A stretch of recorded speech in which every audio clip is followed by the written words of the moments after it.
Hey guys, Josiah here with Aesthetyx Fitness. In today's video, I'm going to show you how you can make macro-friendly French toast. Alright, before I get started with today's video, make sure you hit that subscribe button down below and click that little bell icon. That way every time I come out with a new video, you guys are getting notified so you don't miss out on any great new content. Also, if you feel like it, it really helps me out if you hit that like button down below as well. Now with that out of the way, let's get started. Alright, so for those of you who have been watching my channel for a while, you probably know that I love French toast, as can be evidenced by the flavor of protein shake that I decided to make in this episode here.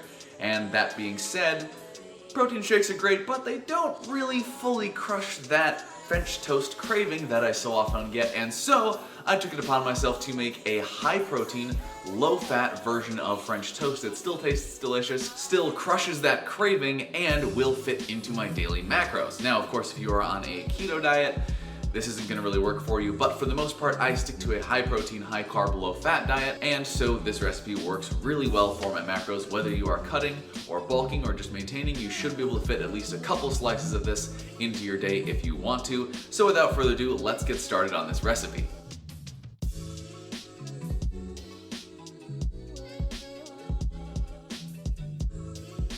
Now, of course, I'm going to be putting on my best Binging with Babish impression for this recipe. First things first, let's get this bread out of here. We're not going to need it till a little later. What we're going to first do is add our skim milk.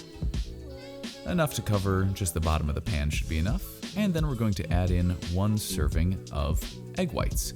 And after you add in this serving of egg whites, you're obviously going to want to make sure that they turn into a homogeneous mess with the milk. So you're going to stir them around until they all kind of form a slurry of pure protein.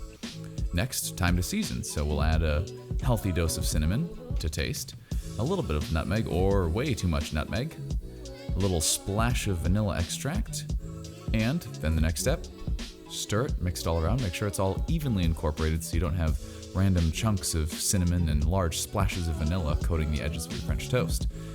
Add in your bread, making sure that you evenly and fully coat both sides of your bread.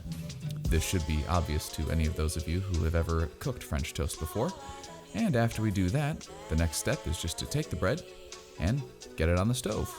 Boom, bread on the stove. Fascinating. Cook on medium to high heat so you get the nice crispy outside while keeping the inside nice and gooey, if that's your preferred way of doing things. I think I slightly undercooked my French toast here. It should have been a little bit darker by the time I took it off, but bam, French toast on the plate. Now you're going to add on your PB Fit peanut butter, a very high protein, low fat peanut butter alternative, and a little bit of sugar-free syrup, or, if you have room in your carbs for the day, add in syrup with a regular amount of sugar. Whatever tastes best to you, and yes, it may not be the prettiest French toast in the world, but boy, does it taste delicious.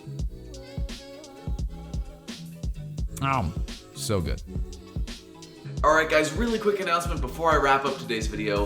Thank you so much to all of you who have stuck with me throughout this entire process. This is actually, for those of you keeping track, my 100th episode. So I have released 100 episodes of this show on my channel. And to celebrate that, next week I am going to be completing the 10,000 calorie challenge, where you try to consume 10,000 calories in one day. That's become a pretty big thing in YouTube fitness circles, so I'm gonna give it a go myself because I have a unhealthily large appetite and think I can manage it. So make sure to check back next week for my 10,000 calorie challenge video. Hope you guys all enjoy it. Now with that being said, that is it for today's video, guys. Make sure you hit that subscribe button down below, hit like if you enjoyed the video, and leave a comment down below letting me know your favorite craving crusher food and any topics you would like me to cover in future videos so that I can help you train smarter and look better.